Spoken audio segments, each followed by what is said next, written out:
Friends, मैं सुरेश कुमार हमारे इस YouTube चैनल में आपका स्वागत करता हूं। पिछले वीडियो में आपने काफी अच्छा रिस्पॉन्स दिया दोस्तों, और इस वीडियो को ज्यादा से ज्यादा शेयर करें, लाइक करें और सब्सक्राइब करें हमारे इस YouTube चैनल को, और मुझे कमेंट करके बताएं कि मेरा ये वीडियो आपको कैसे लगा। तो आज की क्लास में अपन देखेंगे स्टमक। स्टमक एक साइंस का इंपॉर्टेंट पार्ट है और अपनी बॉडी का भी है। तो स्टमक का अपन बेसिक इंट्रोडक्शन देखते हैं, बेसिक इंट्रोडक्शन ऑफ स्टमक। तो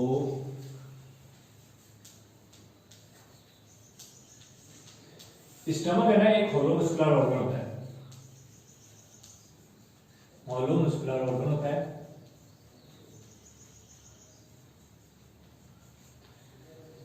इसको अपन जे शेप डायलेटेड पोर्शन भी बोलते हैं अपने बॉडी का, जे शेप डायलेटेड ऑर्गन।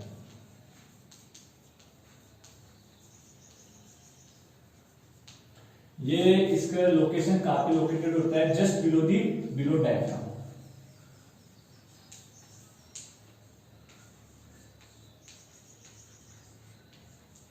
और इसकी कैपेसिटी अपने बॉडी में स्टोर करने की लिक्विड और सॉलिड दोनों चीजों को कैपेसिटी, इसकी कैपेसिटी जो न्यूबॉर्न बेबीज होते हैं उनमें तो ये होती है 20 से लेके 30 ml, और अपन जो नॉर्मल एडल्ट होते हैं उनमें इसकी कैपेसिटी होती है 1.5 से लेके 2 लीटर। इसमें जैसे कि सॉलिड या लिक्विड कुछ भी लेगा वो सब स्टोर करने की कैपेसिटी है इसकी स्टमक की। और इसकी जो अपने जो रीजन्स होते हैं, 9 रीजन्स होते हैं, तो उसमें से ये लोकेटेड होता है जैसे कि एपिगैस्ट्रिक, लेफ्ट हाइपोकोंड्रिक और अम्लाइकस रीजन में। एपिगैस्ट्रिक, हाइपोकोंड्रिक और लेफ्ट अम्लाइकस रीजन में लोकेशन। ये रिजर्वर फूड भी बोलते हैं अपन इसको।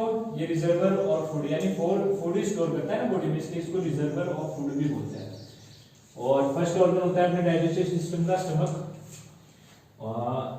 इसका एक बार फिर से इंट्रोडक्शन देखते हैं स्टमक का। जैसे कि स्टमक एक होलो मस्कुलर ऑर्गन है, जे शेप डायलेटेड इसका शेप होता है, बिलो डायफ्राम लोकेशन, एपिगैस्ट्रिक, हाइपोकोंड्रिक और अम्लाइकस रीजन में होता है। और इसकी जो कैपेसिटी होती है वो न्यूबॉर्न में तो होती है 20 से लेके 30 ml, और एडल्ट में होती है 1.5 से लेके 2 लीटर। और जो इसको रिजर्वर फूड बोलते हैं, क्योंकि फूड स्टोर करता है ना, इसलिए इसको रिजर्वर और फूड भी अपन बोलते हैं। अब अपन देखेंगे regions of abdominal cavity. Regions of abdominal cavity 9 types के होते हैं। जैसे कि एक होता है right hypochondriac, right lumbar, right iliac, epigastric, umbilicus और हाइपोगैस्ट्रिक। इधर फिर लेफ्ट हाइपोकोंड्रिक, लेफ्ट लंबार और लेफ्ट इलाइलिक रीजन। ये 9 टाइप के रीजन है। इनमें से जो स्टमक है ना वो यहाँ पर लोकेटेड होता है, जैसे कि ऐसे होता है, ऐसे। स्टमक की जो लोकेशन होती है ना वो इसके 9 रीजन्स में ऐसे होती है, इसलिए बोलते हैं कि stomach is located between epigastric, left hypochondriac और अम्लाइकस रीजन में। ये 9 रीजन्स हो गए एब्डोमिनल कैविटी के, जिसमें से 3 में ये सिचुएटेड है अपना स्टमक। अब अपन देखेंगे structure of stomach. Structure of stomach में ये स्टमक की स्ट्रक्चर है।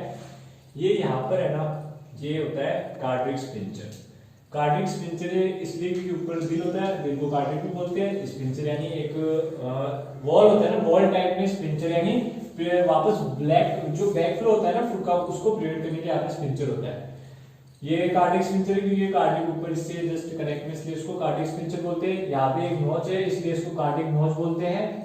ये 3 पार्ट्स होते हैं, 3 पार्ट होते हैं स्टमक में। एक होता है फंडस, एक होता है बॉडी, एक होती है पाइलोरस। 3 पार्ट होते हैं स्टमक के अंदर, फंडस, बॉडी और पाइलोरस। यहाँ पे पाइलोरस स्पिंचर, जिसको पाइलोरिक स्पिंचर बोलते हैं क्योंकि पाइलोरस रीजन में आता है। फिर नीचे ये इंटेस्टाइन से कनेक्ट होता है। 2 टाइप के कर्वेचर प्रेजेंट होते हैं स्टमक में। एक तो होता है ये जो बाहर जे शेप, इसलिए तो स्टमक को जे शेप भी बोलते हैं, मैंने बोला था ना, क्योंकि ग्रेटर कर्वेचर बाहर, एक लेजर कर्वेचर अंदर के साइड। पाइलोरस एक बार फिर से देखो, जैसे cardiac sphincter, cardiac notch, fundus, body, pylorus, और यहाँ पे पाइलोरिक स्पिंचर, नीचे इंटेस्टाइन से कनेक्ट होता है। 3 टाइप का पार्ट ये है स्टमक। और उसके अब अपन देखेंगे walls of stomach. Walls of stomach,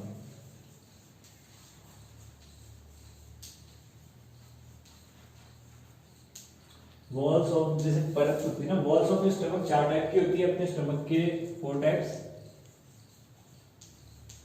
कौन कौन सी होती है? एक तो होती है यानी मस्कुलरिस,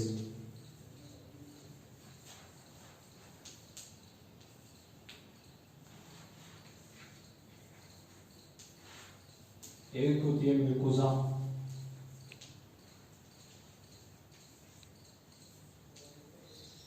एक होती है सबम्यूकोसा और एक होती है सीरोसा।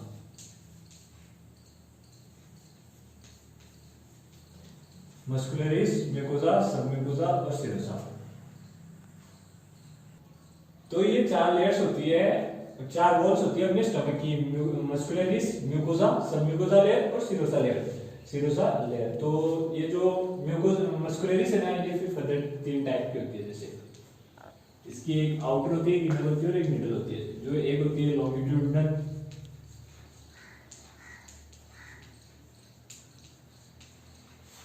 एक होती है ऑब्लिक और एक होती है सर्कुलर।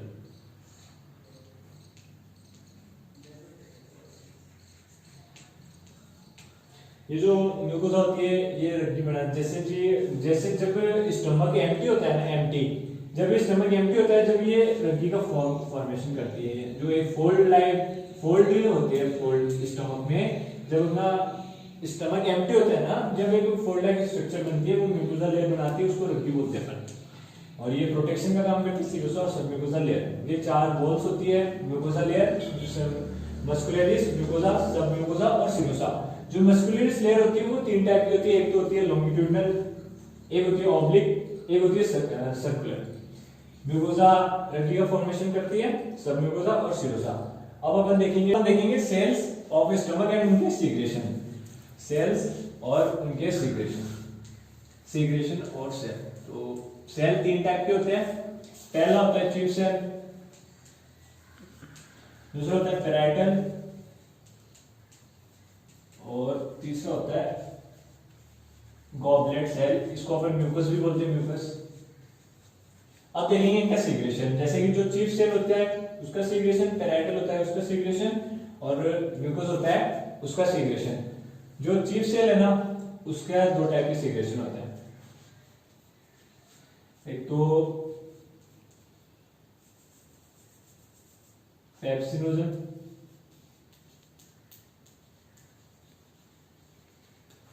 जो पैराइटल होता है इसका होता है एचसीएल और इंट्रिंसिक फैक्टर।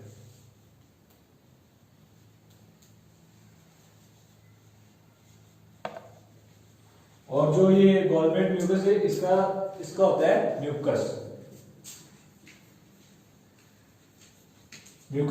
ये 3 टाइप के सेल्स होते हैं। तो ये 3 टाइप के सेल्स होते हैं और उनके सीक्रेशन, पहला होता है चीफ सेल, दूसरा होता है पैराइटल और तीसरा होता है गॉलब्लैडर सेल। जो चीफ सेल है ना, उसका सीक्रेशन होता है पेप्सिनोजन और रेनिन का, पेप्सिनोजन और रेनिन का। एक होता है पैराइटल जिसका सीक्रेशन होता है एचसीएल का और इंट्रिंसिक फैक्टर्स का। एक होता है गॉलब्लैडर सेल, म्यूकस सेल भी बोलते हैं, जिससे म्यूकस का सीक्रेशन होता है, जो सॉफ्टनेस प्रोवाइड कराता है। चीफ सेल जो पेप्सिनोजन, ये मिक्सिंग ऑफ फूड, जैसे अपने जो फूड लेते हैं उसको मिक्स ब्रेक डाउन के लिए हेल्प करता है। एचसीएल जैसे भी जो बैक्टीरिया अपन इंजेक्ट कर लेते हैं उनको मारने काम आता है। जो हार्ड फूड आता है उसके ब्रेक डाउन में भी काम आता है। इंट्रिंसिक फैक्टर इसकी हेल्प करते हैं। ये 3 टाइप के सेल्स हैं और इनके सीक्रेशन है स्टमक में। रुक जाए। अब अपन देखेंगे functions of stomach.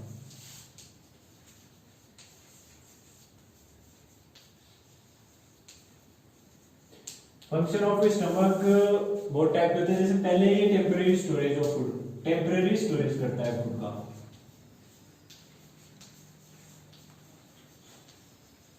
Temporary storage of food.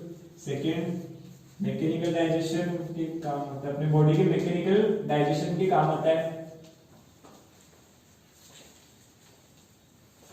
तीसरा, केमिकल डाइजेशन के भी काम आता है अपनी बॉडी में ये।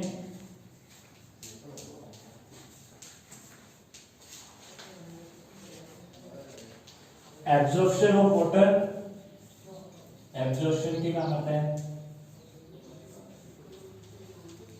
लिक्विडिफिकेशन ऑफ बोलस,